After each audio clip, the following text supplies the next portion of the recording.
नमस्कार दोस्तों। आज की कहानी एक हॉन्टेड हाईवे की है। ये कहानी है नासिक मुंबई रोड पे कसारा घाट की और उसी के भयानक अनुभव की कहानी हम साझा कर रहे हैं। ये घटना दानिश मिर्जा नामक व्यक्ति ने हमें सुनाई है। दानिश का कहना है जो लोग भूत प्रेत आदि पे विश्वास नहीं करते उन्हें यह घटना कोई कहानी लग सकती है, लेकिन ये तो एक सच्ची घटना है जो हमारे साथ ही घटी है। अगला हाल दानिश के ही शब्दों में। मैं दानिश, नासिक की एक कंपनी में मैं नया ज्वाइन हुआ था और क्वालिटी इंजीनियर के पद पे काम कर रहा था। हमारी कंपनी इलेक्ट्रॉनिकल पैनल्स बनाती थी, जिसके इंस्पेक्शन के लिए इन्हें जहाँ जहाँ पैनल्स स्थापित होते थे उस साइट पे इंस्पेक्शन करने जाना होता था। सन 2012 के आसपास की बात है, जब नवी मुंबई की कुछ कंपनियों में हमें इसी काम से निमित्त जाना पड़ा। इस काम के लिए कंपनी ने गाड़ी की व्यवस्था करके दी थी। गाड़ी में मेरे साथ एक ड्राइवर और दो साथी इंजीनियर भी थे। सुबह निकल के हम लोगों ने सोचा कि दिन भर काम निपटा कर शाम होने के पहले ही नासिक के लिए वापस लौट चलेंगे, ताकि मुंबई में रात्रि विश्राम की नौबत ना आए। योजना के अनुसार हम लोगों ने अपना काम पूरा किया और शाम होते होते ये वापसी के लिए हम लोग निकल चुके थे। किंतु वापसी के समय शहर के रास्तों पे अत्यधिक ट्रैफिक जाम होने से देर होती जा रही थी। मुंबई से बाहर निकलने में ही काफी रात हो गई थी। रात 10 बजे के लगभग हम लोग एक ढाबे पे रुके और रात का खाना खाया और सोचा कि अब बिना रुके सीधे नासिक में ही जाकर दम लेंगे। उस दिनों रात के समय मुंबई नासिक रोड पे काफी घना अंधेरा रहता था। रास्तों पे कोई स्ट्रीट लाइटें भी नहीं थी।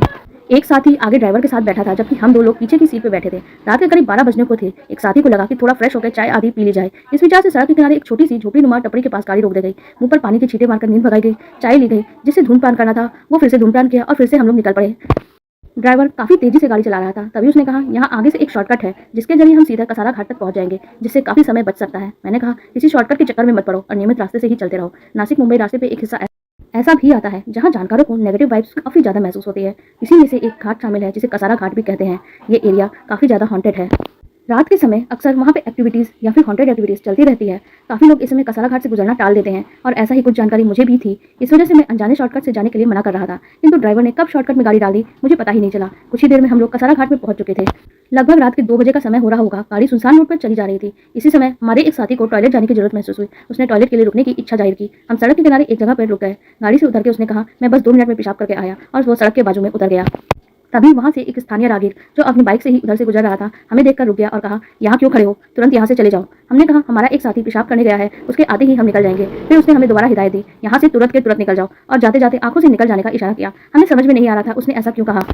उधर जो साथी पेशाब करने उतरा था पगला इस बात से अनजान कि किसी पेड़ के नीचे इस तरह की हरकत नहीं करते हैं। ठीक बरगद के पेड़ के नीचे खड़ा मूत्र विसर्जन कर रहा था। भूत प्रेतों वाली बातों का अनुभव न होने से वो बिन घास होकर अपना काम कर रहा था। तभी उसे किसी की हंसने की आवाज आई। वो अपने आसपास देखने लगा कि कौन हंस रहा है, लेकिन उसे कोई भी नजर नहीं आया। लेकिन जैसे ही उसने दूसरी तरफ ध्यान किया, उसे फिर से हंसने की आवाजें आने लगी। उसे लगा शायद उसके दोस्त पीछे से उसके मजे ले रहे हैं। हालांकि वो हंसी एक शैतानी हंसी जैसी लग रही थी, फिर भी उसने कोई खास ध्यान नहीं दिया। उसको लगा शायद उसे कोई आभास हुआ होगा। इसके बाद उसे फिर से 2 बार वैसी ही हंसी की आवाज सुनाई दे रही थी। अब की बार वो थोड़ा घबरा गया था और आसपास जाकर देखने लगा कि कहाँ कौन हंस रहा है। जोरों की हंसी की आवाज उसे आश्चर्यचकित होकर अपने ऊपर उसने सर उठाकर देखा, तो ऊपर देखते ही वो बिल्कुल भौचक्का हो गया। एक पुतले के भांति लगातार खड़ा का खड़ा रह गया। कार में बैठे एक दोस्त का भी उस तरफ ध्यान गया। उसने देखा वो ऐसा ऊपर की तरफ क्यों देख रहा है। उसने जोर से आवाज लगाई और जल्दी करने के लिए कहा कि हम लोग लेट हो रहे हैं।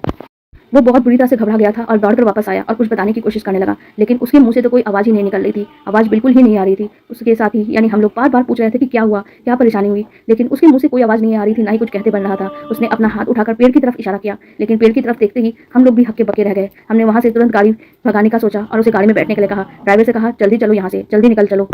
आप लोग सोच भी नहीं सकते कि हमने वहाँ क्या देखा था। उस बरगद के पेड़ पे एक औरत थी, लेकिन उस औरत का सर नहीं था, केवल धड़ ही था, और वो धीरे धीरे अजीबोगरीब तरीके से पेड़ से नीचे उतर रही थी। ऐसा लग रहा था कि वो जैसे ही पेड़ से नीचे उतर आएगी वो दौड़ते हुए हमारी गाड़ी तक आ जाएगी। मेरा दोस्त तुरंत गाड़ी में बैठ गया। हमने चारों दरवाजे और शीशे अच्छी तरह से लगा लिए। मेरे साथी जोर जोर से हनुमान चालीसा का पाठ करने लगे।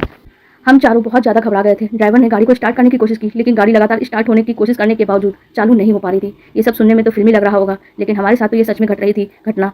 साथ ही जोर जोर से चिल्लाने लगे, जय हनुमान जय श्री राम। तभी गाड़ी अचानक स्टार्ट हो गई। ड्राइवर ने गाड़ी रिवर्स में ली। तभी हमने देखा सामने से वो हमारे पीछे से भी, दोनों तरफ से वो हमारे पास आ रही है। ऐसा लग रहा था कि वो सभी तरफ से, रोड की तरफ से, हर तरफ से हमारे पास आने लगी है। ऐसे समय में हम क्या करें क्या ना करें, ये हमारे बिल्कुल समझ में नहीं आ रहा था। हमारी गाड़ी रिवर्स आती जा रही थी और वो आगे बढ़ती जा रही थी। ड्राइवर ने गाड़ी तेजी से पलटाई और बहुत तेजी से निकल गया। सड़क पर काफी तेजी से उसने गाड़ी निकाली और फिर हाईवे पे लाकर नासिक की तरफ मोड़ दी।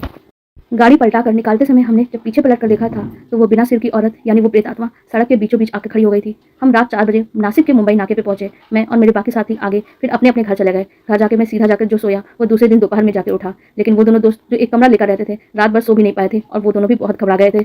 शायद उस दिन ईश्वर ने ही हमारी रक्षा की थी। यह था हमारा कसारा घाट का बिना सर वाली प्रेत का अनुभव। आप लोगों को ये कहानी कैसी लगी कमेंट सेक्शन में जरूर बताइएगा। साथ ही वीडियो को लाइक कर दीजिएगा और हमारे चैनल को भी सब्सक्राइब कर लीजिएगा। धन्यवाद।